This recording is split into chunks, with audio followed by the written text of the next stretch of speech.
How y'all living? Gotta go live on my phone. I'm live on my phone, and let me do this. Let me go in the chat room and watch you guys chop it up with me live. What's going on, guys? I think my connection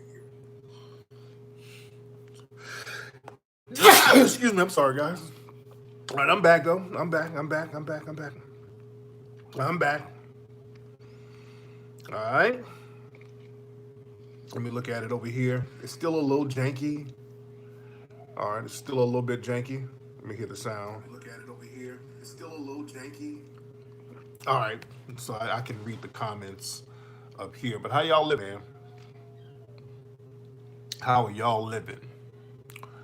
What's up? I'm out here in Hawaii, coming in loud and clear. That's what's up. That's what's up. Am I blurry? I think I look a little blurry. On my end, I'm looking blurry.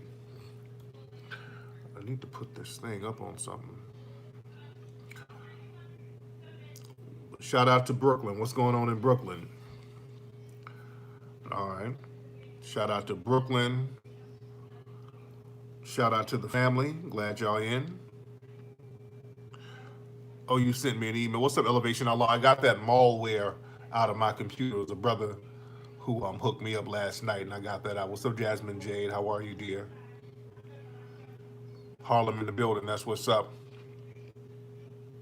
How y'all living? What's up from Stockton, California?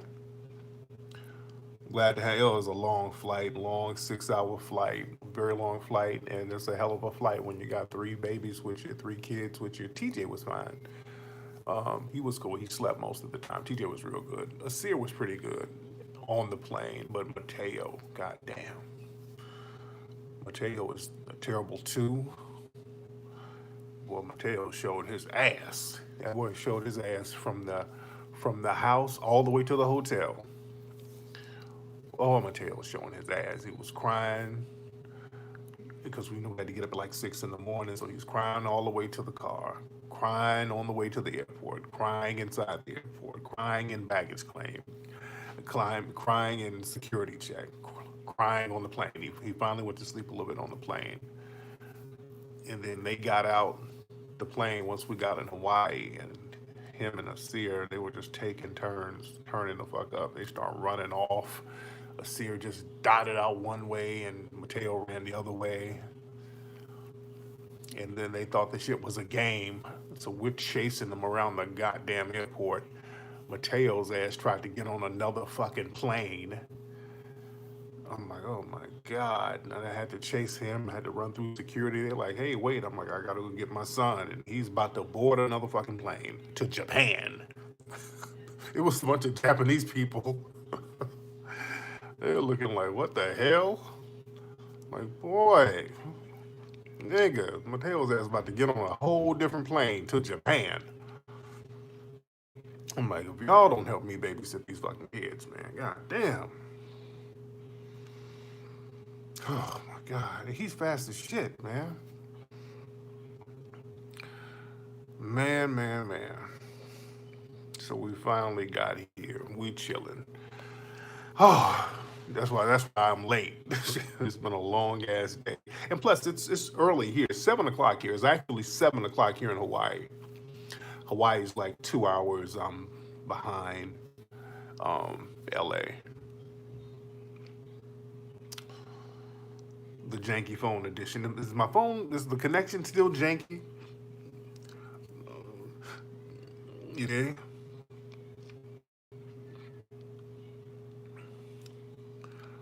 Yeah, the connection is still a little jank. 3 hour. What now? What time is it in LA? All my LA people. Am I boring right now? Yeah, I hate these hotels are like hit or miss, especially in Hawaii. It's still janky. The connection, okay, it's still janky. Ah man, I hate I can't really chop it up like I want to. Yeah, it's blurry, just blurry. No, I'm on a regular iPhone. It's just I'm out here by the beach in Hawaii. Sometimes their connections are just a hit or miss. The connection in the hotels are real hit or miss. You dig? What's up? Yeah, some serious stuff I wanted to touch on today. I really wanted to. Is it clear now? Is it getting better? There's some serious stuff I wanted to touch on. It's getting better. It's clear. You can see me. Okay. It's 12:07 in New York City. It's 2 p.m. Sunday in Tokyo. That's what's up.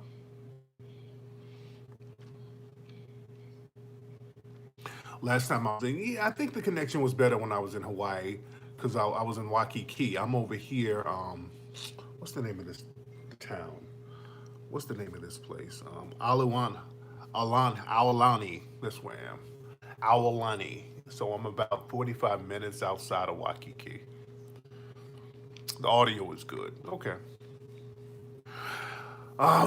So while I'm here, I know it's going to be a little janky, but I wanted to talk about something that I saw, and I wanted to be able to show you guys a video of these dudes. It was in Minnesota. It was a story that came out. These dudes were at a Chipotle in Minnesota, and they were recording video of the people in Chipotle not wanting to serve them. It was a group of dudes, black cats, young black dudes.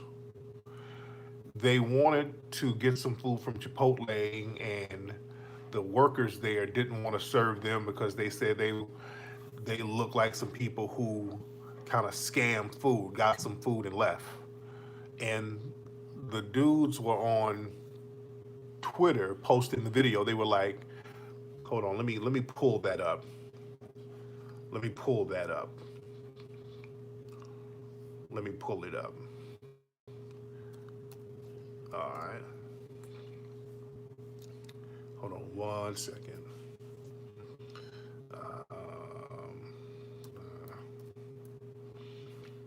Hold on one second. Da-da-da-da-da. All right. Okay, some dude named Masoud Ali. He's on Twitter, and he posted a video. And I wish I could show it, but my connection is real janky right now. Masoud Ali, he's in Minnesota. And he said, "Can a group of well established African Americans get a bite to eat after a long workout session?" Chipotle tweets. So he posted this video getting told to leave Chipotle. They were being told to leave Chipotle because they looked like some people who had ran a scam before. And these dudes were on some we're just well-meaning African Americans, and that right there was real. The way he said that, the way he tweeted that was real weird. It was real weird. Shout out to everybody putting some donations on the Melanoid Ministry. So this Masoud Ali dude, most black people don't say no shit like that. Can a group of well-established African Americans get a bite to eat? Oh no, that just sounded real weird. So the Chipotle worker actually got fired. I think they might be thinking about rehiring him. I don't know. Rehiring her looked like a white Latina person. But this dude, Masoud Ali, they looked at some people dug up some more of his tweets, and him and his buddies, they have a whole little thing where they dine and dash and then they brag about it. They brag about going and stealing food, not paying for it, and this is a thing they do. And the Musad Ali dude is he looks like he's a Somalian dude. He's a look like a second generation Somalian immigrant. Minnesota has a lot of those cats. Look at this little badass boy right here. What's up, little boy? Yes, daddy. Yeah, done daddy and mommy nothing. What's up? Say hello. Say hello. Hello. There you go. Anna. Say, how did you act today? You were just showing up. Anna Beto. You did what? No, Anna. Jill. When did you go out today? Where did you go today, Mateo? Were you in the airplane? He's trying to goddamn act innocent now. He ain't innocent. He was showing out on that damn plane. I'm not gonna say that. What, Jesse? Hold on. Who's that? Who's that ringing? Yeah, he Me. be. That's you. No, no, no, no, no, no, no, no, Who no, is no, that? no, no, no, no, no. Why are you on your phone? Because the connection is real janky here at the hotel. Man, all right, take a minute. I'm gonna be there in a minute because my connection is so janky. I can't really broadcast that long. I gotta get this. Come on. Okay. You look like Tiger's son. Hilarious. Don't let that cute shit fool you. Daddy! Daddy, nothing. He was showing the fuck out today. He wore us out. He still ain't sleepy. His ass still up, dancing, and then a Mickey Mouse. Yeah. And they in here tearing up the hotel with the hotel, and they've never seen like house phones before, so they keep picking up the house phones, calling people and shit. Hello. I'm like, get your asses off the phone. House phones are just something foreign to them. You know, a lot of us, don't we don't have house phones. We all have cell phones. Man, what's up, Rashonda? But now Mateo was the baby. That's the thing. But back to what I'm saying. I don't want to get too sidetracked. So back to what I'm saying. This Somalian cat, Musaad Ali, they're going around doing some old dusty, bummy ass bullshit, dining and dashing. Once they get caught, they start hollering about how they African American. Man, if y'all don't get the fuck out of here with that bullshit,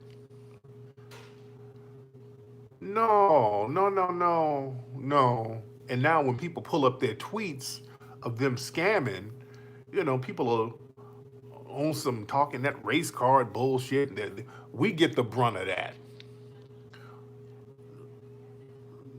The DOS American, Native American blacks, we start getting the brunt of the fuck shit. This is what I've been telling folks about how some of these, not all, but we got a lot of these opportunist and foreign finessing second generation immigrants who come over here and try to finesse and scam and use native black Americans as their come up. They try to use us as their shield. You damn right they don't identify as black. Them Somalians don't identify with us at all. I'm real offended by that. Those Somalians don't identify with us at all. They don't identify. You call them black, they get offended. Them motherfuckers, you call them black a lot of times. Let's just keep it 100. And I got a lot of Somalian listeners, Somalian fans, and I love you. Much respect to you. But you know people within your culture, they come over here and be on some other shit. I don't know those niggas. I don't know them. They're not friends of black society as a group. These are facts. They're not friends of black society as a group. People are going to cut this bullshit out where they try to use us as their come up. They use us to kind of finesse and scam when they get caught. They try to hide behind us. See, the dude was on Twitter trying to get sympathy, talking all this. I'm an African American. We African Americans, man. Why y'all attacking us African Americans? And then naturally, if we see something that we perceive as a non-justice, we'll start jumping up defending the people. And no, this nigga, he's a known finesser. You dig? He better take his little old Captain Phillips ass on somewhere. Get the fuck on, dude. Y'all not gonna come up off us like that. We're gonna have to start as native black Americans, we're gonna have to start cleaning house. Meaning that we're gonna have to circle our wagons and we're gonna start trimming off the fat from the people who hide behind black people yet do fuckery all day and hide behind black people. A lot of these coon foreign finessing immigrants do that. A lot of these Negro bedwenchers who call themselves black feminists, they do that. They engage in all types of fuckery. And when you call them out, they start hiding behind all black women. Oh, look, you criticize me. You don't like black women. Oh, you don't like black women. They use black women as a shield. You dig? That's going to have to stop. All these other groups hide behind us when they want to get some immigration reform, all of a sudden they come and jump in the crowd with us with a Martin Luther King sign talking about we all in this together. Injustice anywhere is injustice everywhere. They come with the Martin Luther King quotes. No, no, no, no, no, no. No, no, no. We're going to have to start excluding people, family. Black Americans, we've always had this whole kumbaya. Everybody's welcome. We'll bring you all in. We'll protect you. We're oppressed, or we're going to protect the oppressed. Fuck that. We're going to have a mass hold your own nuts movement. And we're going to have to start distancing ourselves from these groups who try to leech off us, yet they don't empower us. They go out of their way to disempower us. I don't give a fuck how black you are. Motherfucker, you're going to have to hold your own nuts because your blackness is going to have to be here. Hell no, them Somalians never stood up for black people collectively. I remember those Somalians, a lot of Somalian immigrants were mad at me when I was talking about the dude who played the pirate in Captain Phillips. Years ago, I did a broadcast about that movie, and I was talking about how the guy who played the pirate, I can't think of his name, but the dude was complaining that there were a lack of roles for him. The dude who played the Somalian pirate in the movie Captain Phillips, he came to Hollywood and he thought he was about to be the next Denzel or something, but this motherfucker was mad that he wasn't getting roles. I'm like, nigga, you look like a fucking Somalian pirate. What roles are you gonna be in? How many roles do they have for a nigga who looks like a Somalian pirate?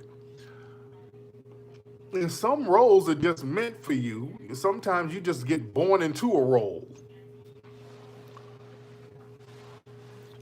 And I was clowning. I'm saying, nigga, you're not about to be a leading man. You're not about to be the next Michael B. Jordan. What they gonna have you in Creed 3? Getting your little old bony ass whooped in the ring? What they gonna have you in, nigga? I want to be a romantic lead. I want to be a romantic lead. Dude. And the Somalians were mad at me for saying that. I'm like, where's the lie, though? Where the fuck is the lie? This nigga can't be in no more movies. He can't be in a romantic comedy. I mean, he's not about to be the next Idris Elba. He's a ashy elbows, but not Idris Elba. My God. I mean, he was born to play the role of a Somalian pirate. Shit. My 1804 movie is amazing. Thank you. My man saw 1804. Much respect. Much respect. Man. And I don't give a shit about y'all being mad at me. Some of y'all immigrants. I don't care. The facts are facts. So they were mad at me for saying that. But you don't know it's true. What else is he gonna be in? They not about to have that nigga in nothing else. Yeah, they created roles for Gabby Sidibe. Gabby Sidibe is almost, I hate to say, it's the industry almost uses her as an inside joke. Unfortunately, and I like Gabby Sidibe. You know, that's just that she hasn't done anything wrong to anybody. I mean, she's a sweetheart. She's just trying to make a living. No, I don't knock that, but I don't like when people parade her around. I remember when they were parading her around as some kind of sex symbol. That was like an inside joke within the industry. That was some inside joke shit they were trying to do, and I didn't appreciate it. You dig? But yeah, again, the Captain Phillips dude, you know, who played the Somalian pirate. When I saw the movie, I'm like, I said before, I'm like, boy, the special effects makeup on this nigga is amazing. I'm like, man, boy, whoever, they gonna get an Oscar for the goddamn makeup they put on that nigga. And then I saw this nigga do like red carpet events. And this nigga was on the red carpet in a Prada tuxedo with them same fucking teeth. I'm like, that's that nigga mouth for real? God damn. Oh, so that wasn't no special effects? Shit. They use a method actor. That's that nigga T for real, for real? Damn. Hell yeah, nigga. I thought it was special effects they put on that dude. I'm like, they got the same motherfucker they used for Michael Jackson Thriller. I'm like, damn, this nigga's gonna get an Oscar award for this makeup. Shit. I'm like, this motherfucker right here, boy, they did work to get this nigga. They got that shit looking realistic as hell. Man.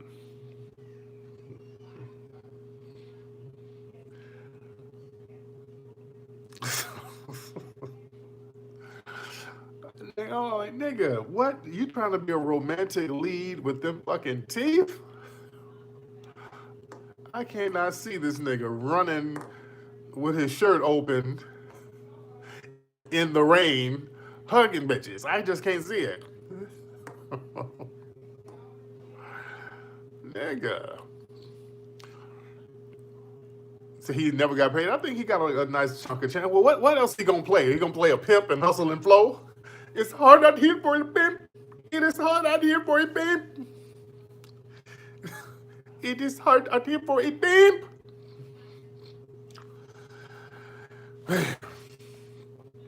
But like I said, man, niggas out here be trying to finesse. We got a lot of foreign finesses who come over here and try to come up off us. And that's something we're gonna have to cut off. And I don't appreciate that nigga up there in Minnesota, them little second generation Somalian immigrants trying to finesse and hiding behind black Americans. You know, y'all don't trivialize the shit that we do, the shit that we go through, the shit that we fight for. I take grave offense to that. And then you're giving ammunition to the white supremacists to use against us, because what happens, you know, again, they look at us as one big nigga.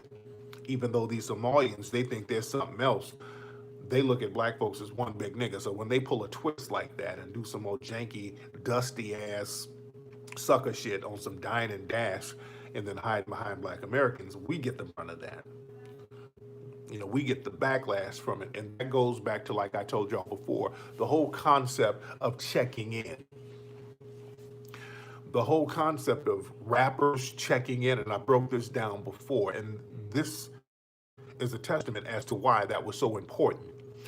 Because you would have a lot of rappers come to LA, and the whole checking in thing really started in LA. Back in the 80s, you had a radio station called K-Day. K-Day was the first all hip-hop station, 24 hours a day, hip-hop. Started by a dude named Greg Mack. Great station. And they would play, K-Day would play a lot of West Coast stuff, but they would play a lot of East Coast stuff.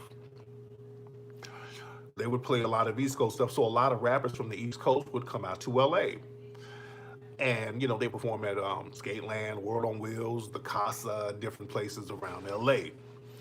A lot of cats would come to LA, and remember in the 80s, LA was not a damn joke. You go to certain places, you had the wrong color on, and niggas would get at you. So you would kind of have to know somebody in order to be safe. So a lot of dudes would click up with LA cats. A lot of dudes would click up with Ice-T. So Ice-T would give him a cosign. A lot of dudes would click up with my dudes called the LA Posse, who were an offshoot of Uncle Jam's Army. Uncle Jam's Army was a big DJ crew out here in LA, and the Egyptian Lover and all these dudes were a part of that. Some of those dudes branched off, became the LA Posse. And, you know, a lot of East Coast cats went through them. And, you know, you would have to kind of know somebody. And LL, you know, there's an infamous story about LL getting robbed. I think it was at World on, it was someplace. LL had a red Kango on or something. I heard about Houdini getting robbed. I think I heard about Curtis Blow. They hit Curtis Blow. So a lot of folks from the East Coast was coming out getting hit. They were hitting them. You dig? So, you know, to thwart that, you would have to say, hey, look, I'm with such and such, and some people would give you a pass. People would help you get a pass. Same thing happened with MC Search. MC Search, and I just saw that interview MC Search did on Vlad, and MC Search was on some dry snitching shit. He was on some real dry snitching bullshit. on this last interview he did with DJ Vlad. MC Search, he was one of these white cats who, he had a sister, he was fucking a sister, so he hung around a lot of black dudes. So he's a white boy who he was down, so he got a little comfortable and he thought he can talk reckless and all that shit. And where he was from, a lot of dudes in New York were trying to get on. So, they'll let him do the yo, yo, yo word to the mother bullshit because, they were trying to get put on. And he did put on a lot of black rappers. That shit didn't fly in LA. MC Search said some slick shit about Hammer. And, Hammer's folks were connected all throughout LA. So, MC Search had a forced check-in. MC Search had a forced check-in. The streets was about to get at his ass real heavy, and he was dry snitching, talking about Hammer put a hit out on him, and it wasn't even about that. It was just you running your mouth and be talking about somebody who has respect out here, and you're not going to move around like you good like that. The only person I know back in New York who checked MC Search was Griff. That's the only person I know who like physically stepped to him for running his fucking mouth. You dig? Yeah, Griff checked him. Griff was the only one who checked him. Griff was like, "Who the fuck is this dude talking about? Who are you talking to?" Griff was like, "No. Who? This dude is corny. Who the fuck is he? He talking too much." So Griff was the only person I know out there who stepped to him. He had a whole city of niggas about to get at his ass when he went to the West Coast. That's what I'm saying. So that check-in was very important. You couldn't have no cat out here running reckless at the mouth talking about folks who got respect and connected on the streets. Nah, all that yo yo yo word to the mother shit was already funny style anyway, and niggas weren't gonna come out to LA. The check-in got a little more severe around the early 90s. In the 80s, it was all about you come out, you good, so you don't get caught slipping. You had to hook up with a rapper or a DJ crew. Then you had to check in with the gangs. You dig? In the late 80s, early 90s, you had to check in with the gangs. You had to check in with them. Because a lot of rappers tried to associate themselves with gangs. If they couldn't find other rap crews to associate themselves with, they would have to associate themselves with gangs to say, "Hey, I'm with such and such crib, I'm with such and such blood." Because in the early 90s, the late 80s, early 90s, that's when a lot of gangsters started getting into the industry. A lot of niggas started flipping that dope money and getting in the industry, like Easy, Harry O. All these cats start flipping that street money and getting these labels popping. You dig? And I know my Wi-Fi is janky.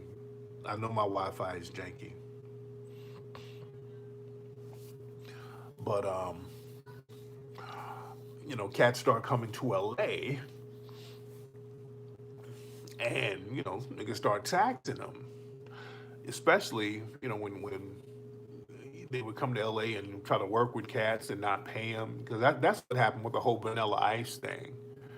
With the whole Vanilla Ice thing, there was a dude named Chocolate from Texas, and Chocolate had an album out on it was a small label. I think it was called First Priority Records, something like that. It was a very small label, but Chocolate actually had an album out. But Chocolate was the dude who was signed to the early incarnation of Death Row. He was one of the signees, was a dude named Chocolate. And it was like Chocolate and Vanilla. He worked with Vanilla Ice. Well, Chocolate worked with Vanilla. And, I think he wrote and produced, had something to do with the Ice Ice Baby song. The connection is good now? All right. Hey, Chocolate is a stripper name. Yeah, but the thing is, Chocolate was connected with Death Row and those dudes. And before they were Death Row. Chocolate had Snoop on his album. Yeah, Chocolate, I'm giving y'all some history shit here. that late was the label. Somebody in LA probably know. Was that label? Was it First Priority Records? Because I know it was a few groups who had albums out on that label. I think it was First Priority. I know it was a good friend of mine from back in the day, a dude named TNT. He had a joint on there. The South Central Cartel had an album on that label. What's up? What's up, babe? What's going on with you? Oh, so you What happened? the camera? Yeah. Turn my video up. What's up, Teo? What you whining about? It's not going to sleep. Yeah, they're in my luggage. So no. They got on Solar. It was on. Was South Central Cartel on Solar?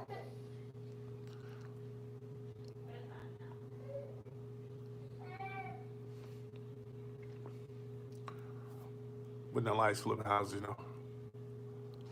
First Priority.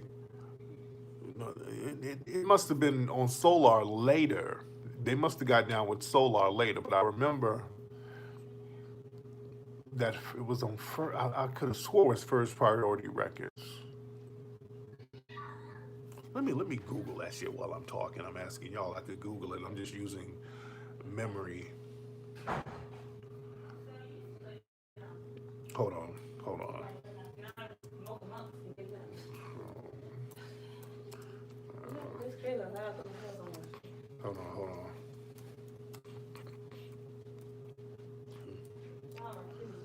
Because there's a difference between Priority and First Priority Records.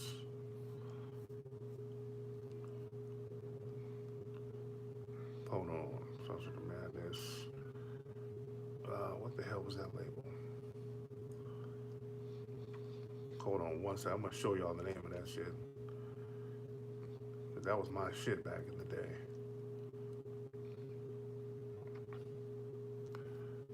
I'm going to get my names right, because there was a few people on that label. It was like a nigga named Tweety Bird Low. There was a few people on that label. I can't find it online. Hold on. You Gotta Deal. I think the album was it You Gotta Deal With This?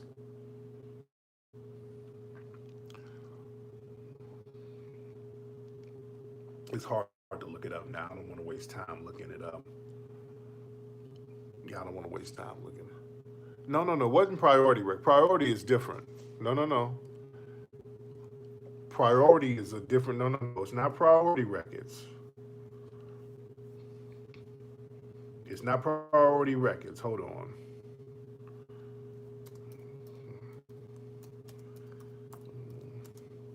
I'm gonna find the name of that damn label. I could have swore it was First Priority Records, but hold on, let me see something. Was it Pump Records? Hold on.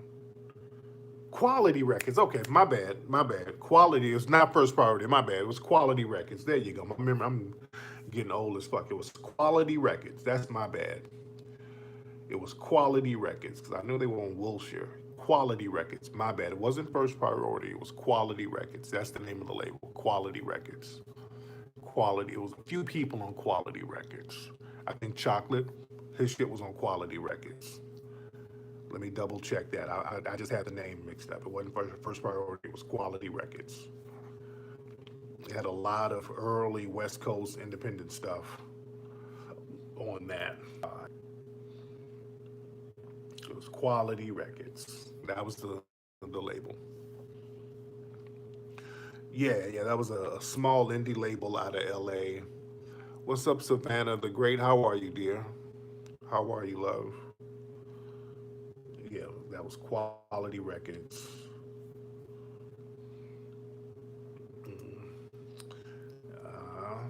Out of LA. I think Chocolate had an album out on that. All right, so I'm just digressing a little bit. But the thing is, the dude wrote for Vanilla Ice. He had his own thing going out. He had his own thing popping. And, still got to step to Vanilla Ice. We're talking about the check-in. So, the shit started getting real. You had niggas from the streets really getting up here and shaking motherfuckers down for their paper. So a lot of cats had to get gang affiliations because a lot of dudes, what they would try to do, they would try to claim a gang affiliation that they weren't really affiliated with. So cats will come to town and to get dudes to not mess with them. They'll be like, "Oh yeah, I'm with East Coast Crips. I'm with Long Beach Insane. Oh, they my homies. I'm with Denver Lanes, Bloods." You know, they'll start claiming all these folks. So niggas out here doing rah rah shit by claiming some of these gangs that ain't really down with it.